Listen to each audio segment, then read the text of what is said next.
Okay, thank you, Martin. Good morning, everybody. I don't mind saying, well, I've been coming here 44 years. Bev has been coming somewhat longer, though. And, as Martin has said, yes, we have been involved in, I think it's fair to say, virtually every sort of aspect of church life, church work. Before the service, Martin came up to me because obviously he knew, he knows what we've been doing for the last. How long have you been here?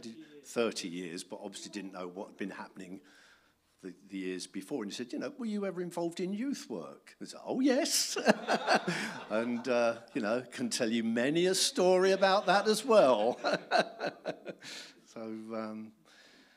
Yes, I must admit, youth work was perhaps one of the more challenging, shall we say, somewhat different to how we go about it now. I think you'll agree that in a number of things, health and safety has moved on, but yes, times when we were out the back and then had to take one of the girls to hospital to discover that she'd fractured her arm. To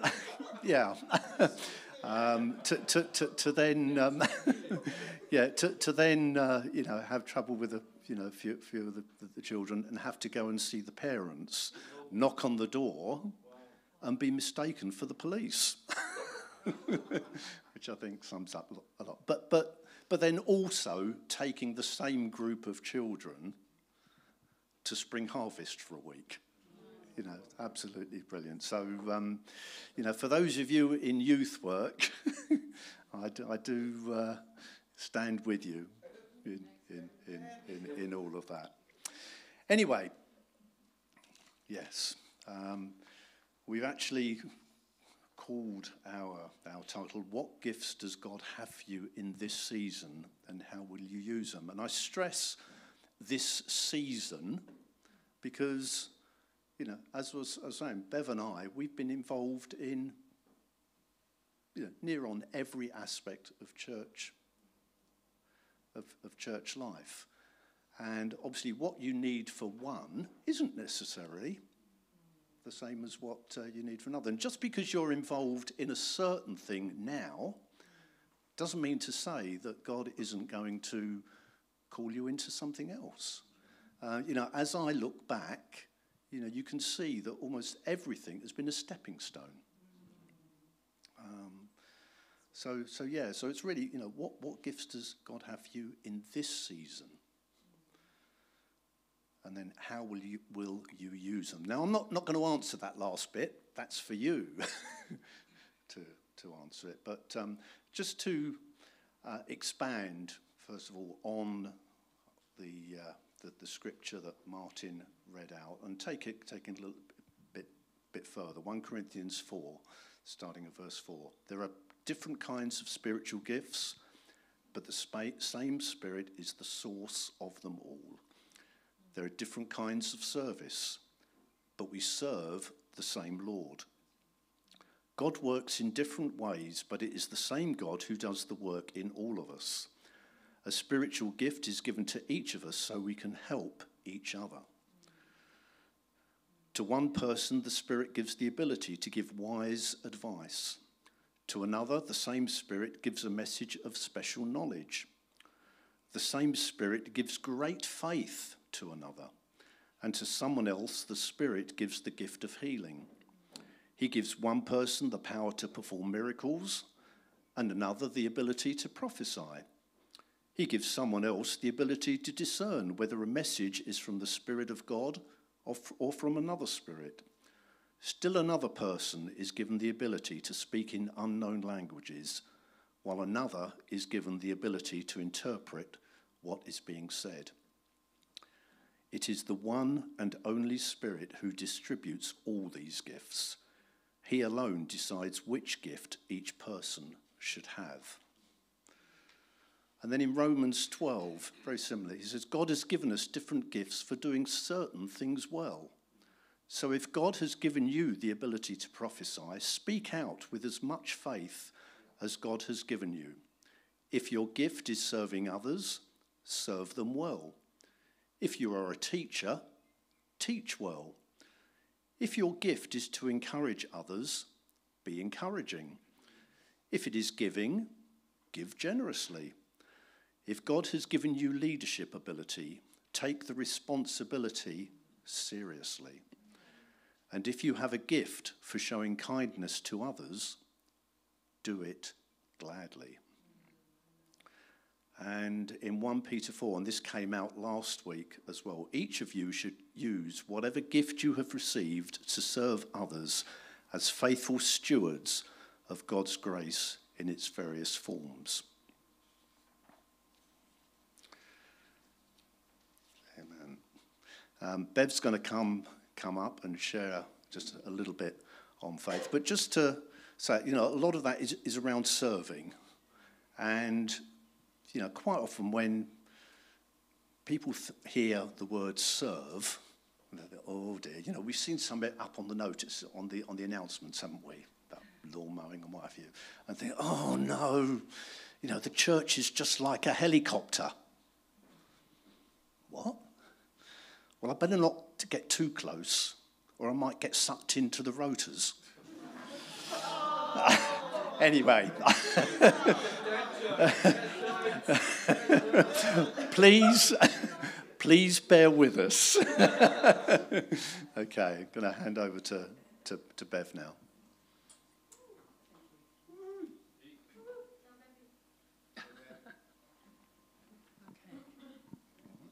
Yeah. Thank you. First of all, just about every week, because he's said a joke, I feel obliged to. Every week we hear about mow it, and I'm still waiting for the champagne to pop. So, anyway, that's so. And whilst I'm at it, if you remember, Alex said before his sabbatical he would be sitting at the back. That was, and if you notice, over the past few weeks, he's been getting nearer and nearer. Just, if he starts wrestling the mic, just stop him.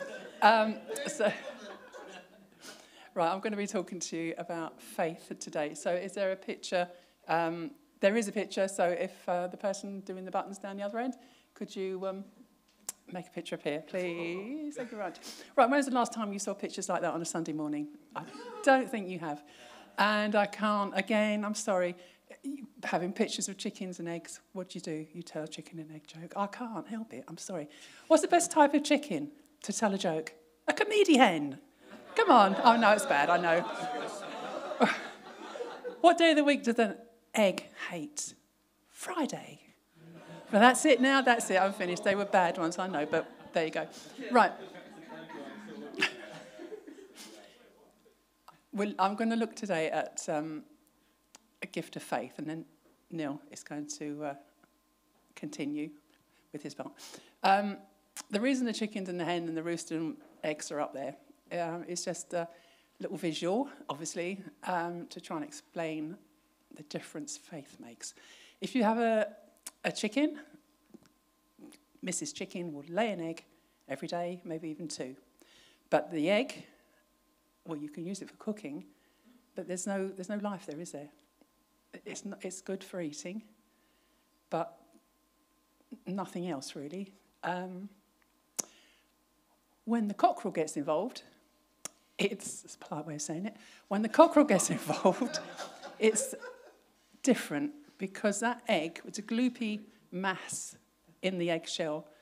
Suddenly, it breaks out, there's life, it breaks out, and it expands its tent. See where I'm going there? Our vision for this year? Expand your tent. So that there's life, it changes. So what my point is that when we allow God to, when God gives us the gift of faith for those extraordinary things he wants us to do, it changes, things change, the impossible happens. I mean, you look at 2 eggs, one's been visited by the cockerel, one hasn't. There is not a lot going on in the first egg, but the second egg, what you think about it, think about the changes. There's a brain, there's lungs, there's kidneys and hearts and there's feathers, bones. It's amazing. And then the thing that comes out of it gets bigger and then goes on to produce, if it's a hen, cockerels, goes on to produce more eggs. It just goes on. It keeps giving. Or it ends up on it's a Sunday dinner. It's up to you what you use it for. So that was just a visual. So really that can disappear now. Thank you for that. But I just want to just remind you, but if God has given you a gift of faith, use it. Stand there. When God actually gives you something to hold on to, go for it. Don't just say, well, that's impossible, I can't. And as we remember before, we spoke about the nut that held its ground and turned into a tree. Go for it. Hold your ground. Don't say, I can't, God. I can't do this. It's impossible. Yes, it's impossible. On paper, it's impossible. But what is impossible for us is possible for God. So go for it. Don't lose the moment. If you think of Noah, he was told by God to build an ark. Never seen one before, never needed one before. Hadn't even rained. It hadn't even rained at all. No one knew what rain was. But God said, do this. So he did it. Didn't make sense to him. He did it. Then the rain came. Then it did make sense. He built that boat for 120 years. Sometimes when God gives us a promise of something to go for, it doesn't happen the next day. It could be months down the line. It could be years down the line. So, but just hold it. I loved what Nas said the other week. Well, twice he came up, didn't he? And he said that he'd been offered a job, head of department. And just think of the pay hike. There must have been one for that. But after praying with his wife, they realised it wasn't what God had said. So he said, no, thank you, but no. And he came up and he said, that's where I am at the moment. I know what God said, but that didn't match up. But I'm just letting you know what's going on. A couple of weeks later, he was back again. He got the opportunity. Opportunity was given to him which matched the vision that God had for him. So don't settle for second best. You might think, like head of department, how's that second best? If it's not God's will for you, it is second best. You won't have the fulfillment. You won't have that abundance of life that God promises if we settle for second best, if we settle for not what God wants us to have. So I just want to sort of share two testimonies, really. One many years ago and one sort of current. On faith, the gift of faith, because I believe God has given that to me. And we only had been married about 4 years. And God said, and we lived, when we first got married,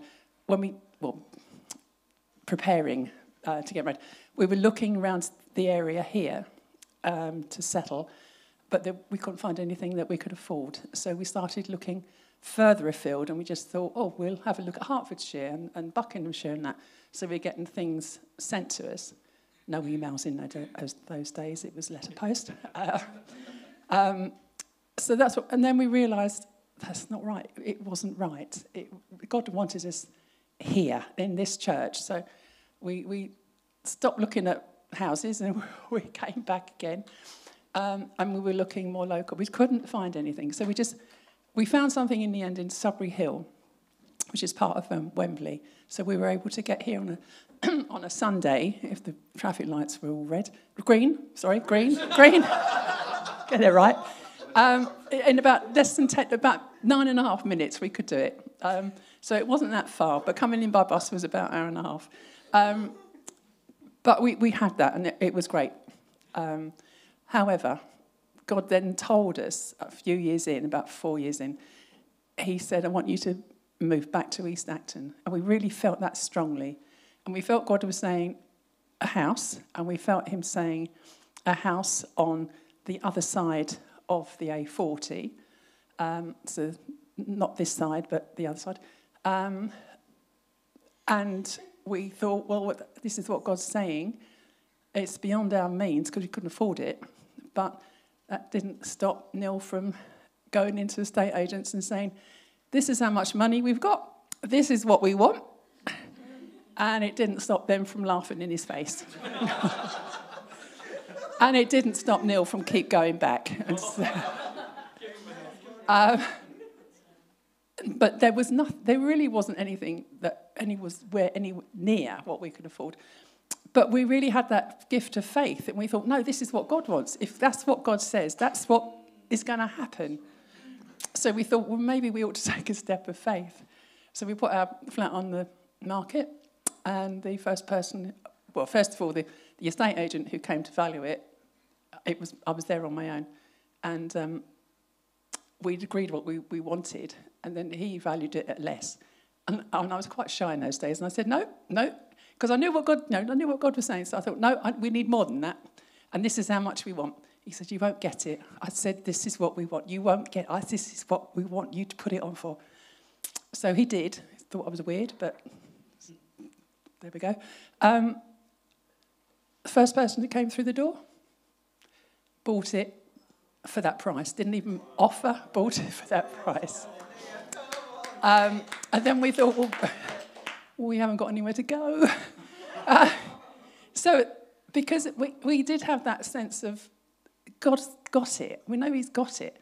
So when we used to come on a Sunday, people would say, have you found anywhere yet? And I used to say, no, it's exciting, isn't it?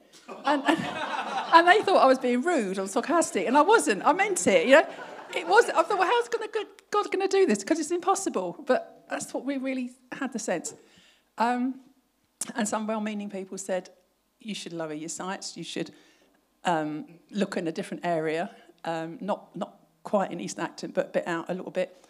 And some people were saying, we're standing with you. And some people just watched to see how it all unfolded. But we knew that we knew that it was a house that we were going to have on the other side of the A40. And then one day, Neil got a phone call from the estate agent saying, there's a house, we've only just got it. I haven't even typed up the details yet. Do you want to go and have a look? So it was still too much, but not as much as it was before, the other places. So we did go and have a look. Actually, when I got outside, I said, I'm not going in because the window sills were all black, and I like a house to look alive, and it didn't. Anyway, I said, I'm not going in. He said, you're going in. So as soon as I got my foot over the threshold, I thought, I knew this is it. It was still too much, but the owner reduced it. But as soon as he said, why are you moving? Why do you want to move? And we said, to be near our church.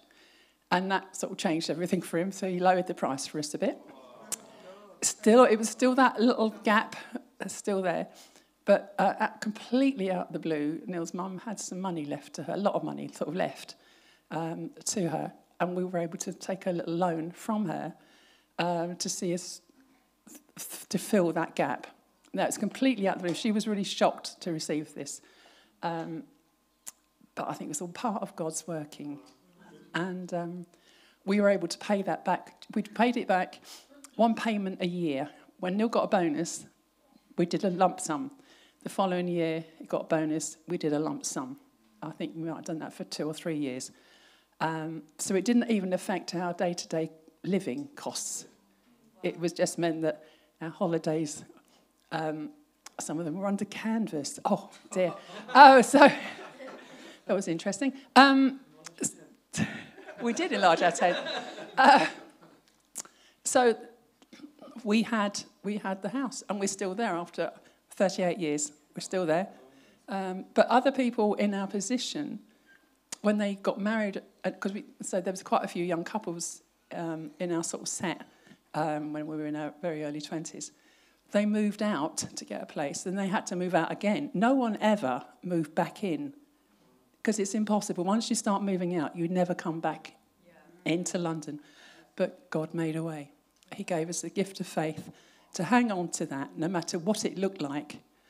And it couldn't have been easy for Neil having people laugh in his face. And it couldn't have been easy going back and back and back, because we knew God was going to do it. So that was my first testimony about having a gift of faith and holding your ground and just believing God and going for it.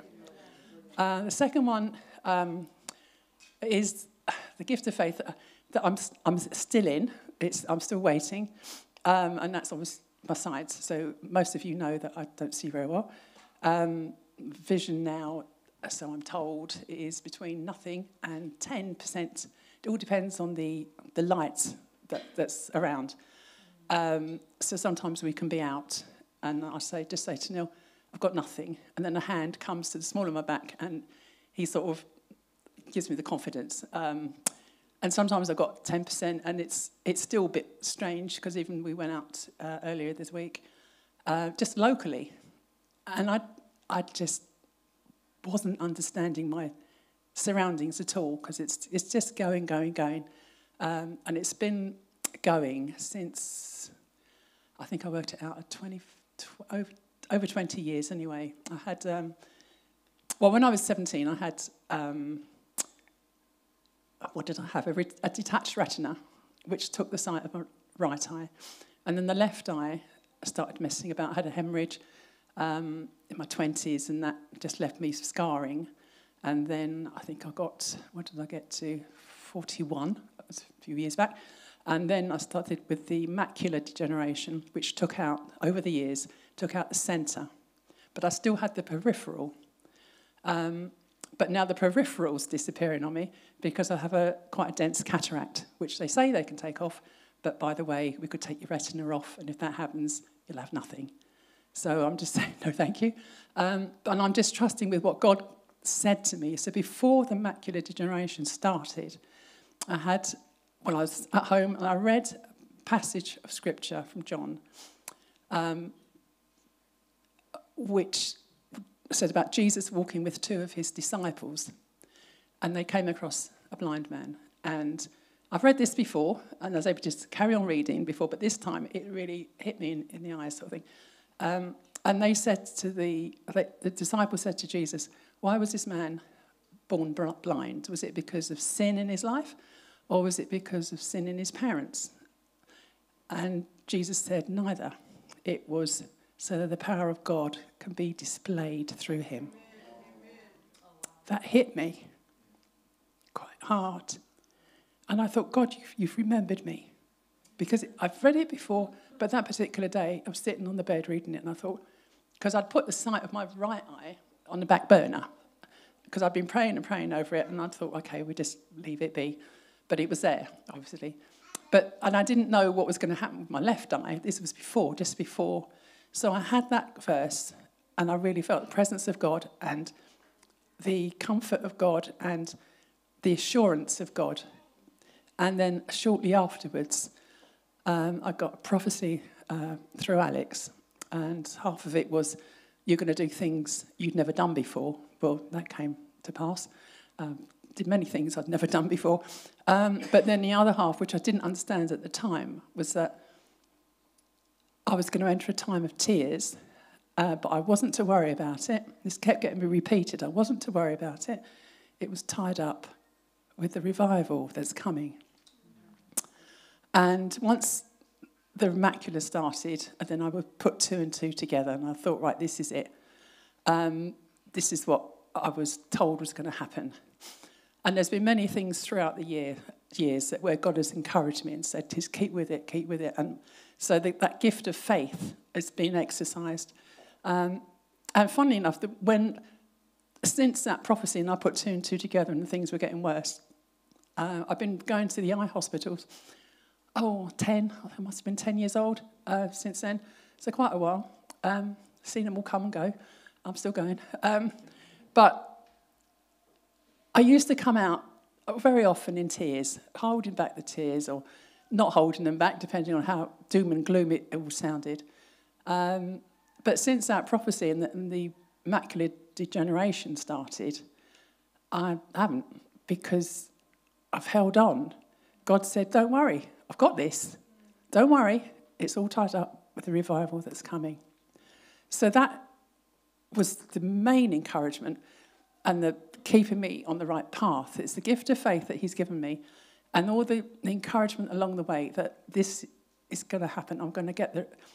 I believe he's promised healing this side of eternity, not waiting until I've gone to heaven, but this side of eternity.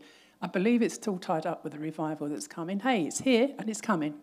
So other things as well that he said to me years ago, and now, and I heard and I just thought, how's that going to happen?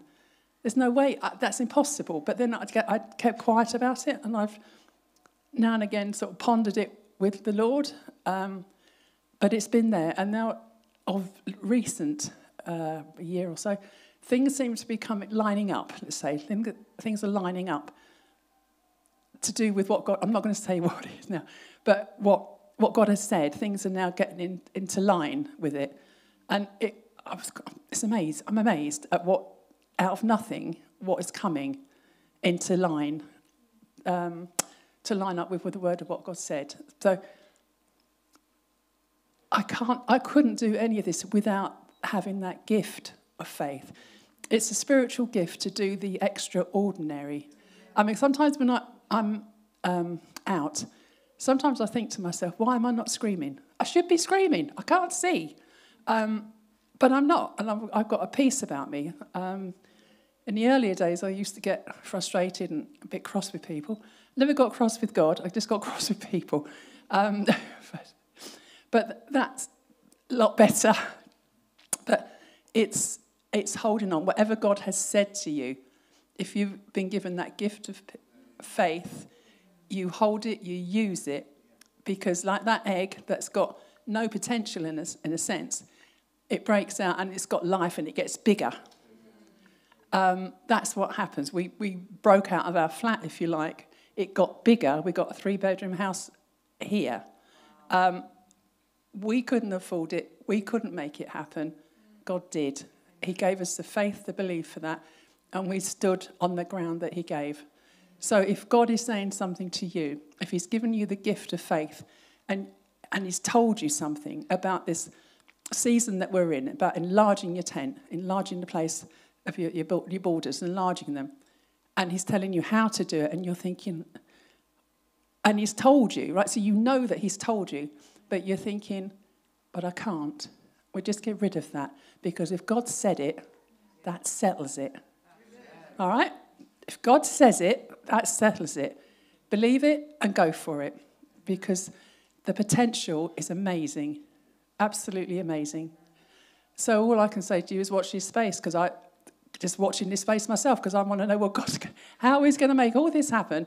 There's things that through the years he's done. There's encouragements. There's unusual things that he's done. I like to term it as diamonds, pearls, and love letters that he sent. Very unusual things. They're not real diamonds, it's all right. It was the stars. There's one evening, we were on holiday, and we were waiting for Neil to just park the car up, and I just felt God say, lift your head up, have a look, upwards. So when I did, it was like there was a whole constellation, but it had been dropped. I've never seen that before. Usually they're twinkling lights. You see the whole lot sometimes, but they're small. They're small twinkling stars. This is like it's like big lamps. They were so low. I've never seen that before, and I don't know that that's normal. Neil remembers it, and he said, yeah, they were low. They were really low. We went out the next evening to see it, because I thought, well, they must still be there. And the constellation was there, but they'd been whooshed up again. So that night, it was like, I just felt God was like giving me diamonds. It's like, this is look something for you. So unusual, very unusual things. It was even with another holiday, I was just looking out the window. Everyone was in bed asleep, and I was looking out the window, and there was a moon just hanging over the sea, just hanging there, milky white, pearly moon. And I really felt God's presence at the window, and I really felt that intimacy there. And I felt as if I couldn't go to bed, because God was there and he was holding me there. And it was lovely. And I remember saying, I need to go to bed. But I was still held there. I wasn't released to go to the bed. So I was held there, and I thought, well, this is lovely. It's unusual, but it's lovely. But I couldn't move, because it was as if God was holding me. And then I really felt as if I'd been let go of after a while. And I thought, oh, that's a very strange sensation. And when I turned, my pillow the moon was coming through the window. The light of the moon was coming through the window. But it was like, it was so bright, it was like sunlight, that just the pillow, the entire pillow was just a light with light. And it was just a little gift. You know, look, I've lined up the moon, I've lined up the earth, just so it can come through that window at that particular time, just for the fun of it, just to give you a smile, just to say, I'm here and I love you. And when I got into bed, I couldn't look at the moon. I've been looking at it through the window, but I couldn't look at it. It was too bright. It was like looking at the sun. Explain that. I don't understand that. But that's what it was like. Unusual things. I think sometimes God gives you the unusual encouragements when you're waiting, to keep you standing, to keep you encouraged, to keep you thinking, knowing that you're loved. Because sometimes I think, have I got it right? I've waited so long. Have I got it right? All I'm hearing from the hospital is doom and gloom. That's it. That's all I'm hearing. Have I got this right? And as I go to God and say, have I got this right? Am I holding on to air, or I'm holding on to you? And then God comes through immediately, says, no. And then he gives me another gem of some sort. And I think, yes, it's true. You know, this is right, and I'm going for it. And I say another one of the things he did, I was on an aeroplane, and then again, that's another story in itself, because I never got in aeroplanes. And I was thanking God that he'd got me into an aeroplane, and I'd lost the fear that I had. And I was just thanking him. And I'd just looked out the window, and there was tiny little wispy clouds. And I thought, oh, look, looks like a letter. So I literally thought, let's have some fun while I'm wasting time and just see if I can see any other letters in the clouds. Stupid thing to say, really, but that's what came to my mind. So I looked out the window, and then I started slowly. There were letters in the clouds. And what I was spelling out was, I love you. And I just thought, this is ridiculous. But as I sort of worked out what I was reading, then I heard the audible, loud voice in my head saying, I love you at the same time. And it's like, whoa! And I didn't say anything for the rest of the journey. And I never even mentioned it to Neil for about a year, because that did blow my mind. But it was like the encouragements that come along the way. It doesn't matter that you have to wait. You just stay the course. God will encourage you when you need it. And you can look back and say, that's what God did. I'm standing. I remember what God did. He's going to see it through. So just trust him. Use that gift of faith when he gives it to you. And I think he will in this time, this season, because it is a season of enlarging your territory, enlarging your tent. And to do that, we have to have the faith to push out. So whatever it is that God's got for you, hear him strongly, and do what he says. Not what you want, not what you think, but it's what he says. So listen to him and go for it. And don't let anyone push you off course. I'd say, mention Nas again. He got offered that wonderful job, head of department. And he said no. And he waited for God's best, not settling for second best. So use that gift of faith and report back through the testimonies that get mentioned every Sunday. Come and share what God's been doing, and we will all rejoice with you. So Neil is now going to share a bit on the gifts. He's out there somewhere, after he's seen me back to the seat.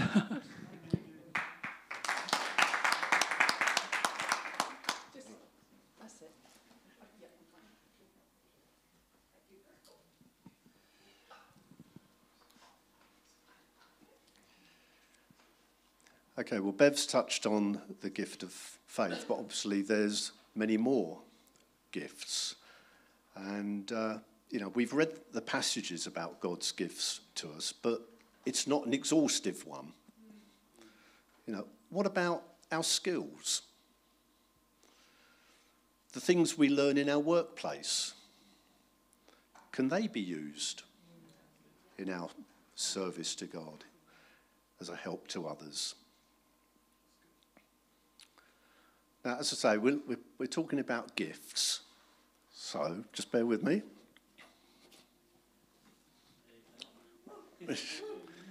God has a gift for you. But what do you do when you're given a gift? What's the first thing you do? Well, first of all, you receive it, don't you? You accept it. It's not a case of, oh, I don't want that. I don't want that. You receive it. You accept it. What's the second thing you do?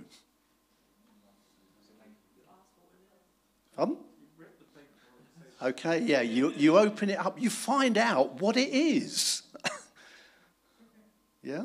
Until you open it up, you don't know, do you? And I say, God has got many gifts. He's not going to give us everything all in one go. I think, as we read, he gives us specific gifts for specific tasks in certain seasons. So you've received it. You've discovered what it is. Then what do you do with it? You use it. Or at least you should use it. Really, we could just sort of put it down, put it in the corner. Well, that's nice, isn't it? But you just leave it there. What good is it? When it comes to using the gifts God gives us, it's usually associated with a calling and a vision. And I think, sort of Bev has touched on that as well. But so often, that's followed by challenges and difficulties. And we can easily come up with excuses. You got the wrong person. Can't be me. Yeah, but I'm not ready yet. Not ready. Oh, I'm too busy. I don't have the time, especially where, we look at the gift of serving. No, I'm too busy. I'm too busy. Anyway, it won't make any difference, will it? There's no need. Mind you, I might mess up. I might fail. No, let's leave it. Yeah, thanks for that gift, but actually, it's not the right one. That's not what I want. Yeah. Yeah. Or perhaps, but it's not enough. Oh. And then perhaps, yeah, okay, but someone else will do it better. They'll do it better than me. But God is calling us as individuals, not in our own strength, not to do things in our own strength, but with what the gifts he gives us. And when we're obedient to the calling and the serving, though, invariably it's followed by the fulfillment of the vision. Now, as I say, you could put the gift in the corner. It'll still be there.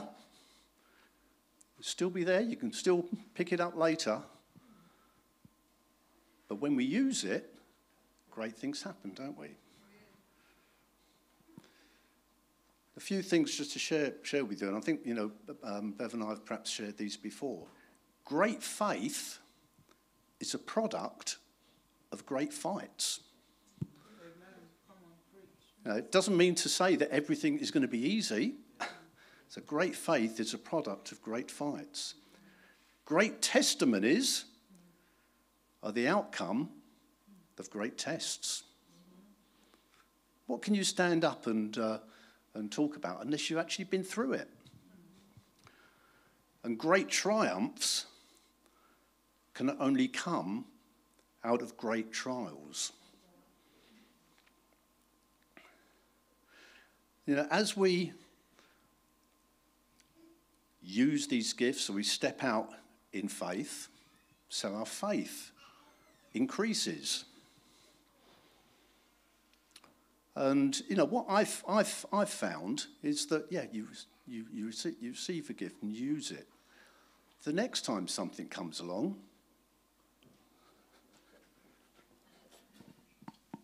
God's got something else. It's another gift.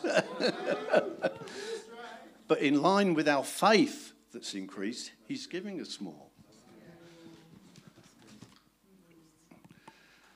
And as we serve, there will be more opportunities. And what I've found, which, again, so many times, we say we don't understand this. It doesn't make sense. I've said when it comes to serving, quite often we can say, but I haven't got the time. I'm too busy. I've got this, I've got that. But as we serve, what I've actually found is that there'll be more opportunities to serve. And then suddenly you realise you've actually got more time as well. I say, it doesn't make sense, but it happens. And as Martin, was saying, talking about the, tithes and offerings, don't quite know how it works, but again, if you take that gift of generosity, as we give, you end up finding there's more opportunities to give. And you think, well, what? And, Bev and I have been very fortunate in the years that, especially through my work before I retired, we had what's called a share save scheme, where you put money in and usually you got more out at the end. Didn't always happen, or not to the extent that we thought. But, as those happens, it's a mindset. You think, yes, that's great. But our attitude was changing. You think, well, yes, thank you, God. You're blessing us through that. Now, how can we bless? So it's not sort of receiving just for ourselves. And as I touched on before, we've been involved in a whole multitude of activities within the church. And I believe that, these gifts that God gives us to enable us to do those are the stepping stones to actually enlarging our tent. Service is always, I say, can be a touchy subject, not something we always like, but it's so important to remember that although the gift is given to you, it's actually for the benefit of everyone. And I just want to leave you with something. I did share this quite a few years ago when we were going through the values that we set up. Back in the early 60s, in his inaugural speech, John F. Kennedy said, "Ask not what your country can do for you, but what you can do for your country." And I just want to change that and say, ask not what God or LNC can do for you, but what can you do for God and LNC?